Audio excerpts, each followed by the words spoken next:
Also specifically the superannuation scheme? Very, very, very critical. The policy is a well thought out document, and one of the key things that it emphasizes is coverage. You realize that if you talk about the coverage of those who are in the pension space are so low compared to the larger population.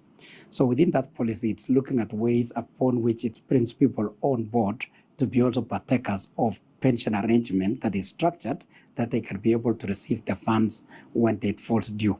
So that arrangement of the national policy is encouraging institutions to have the schemes funded, and that's a very critical thing. And if you look at now where we are within superannuation scheme, we are running a funded scheme.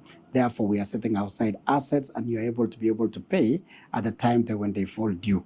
And they're also putting in very clear structures of all these investments, and monitoring can be done. So it's a well thought out document that has actually supported the operationalization of pension schemes and the wider coverage.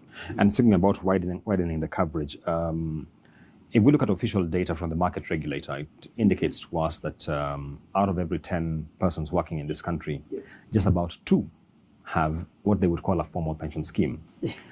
And the question is, how do you cascade pension solutions to the wider market, especially those in the informal economy? Yeah, my thought is these umbrella schemes, wider education of employers, because much of this development of pension funds are driven by the employers. So if within this policy, So and you look at the way they are saying, if you are an employer, the way they drive the PSSF, policy is for every employee it's mandatory that you must contribute to the umbrella scheme. So those policies that drives every employer to make sure that they make aside or they create a pension for the employees will really increase the level of coverage.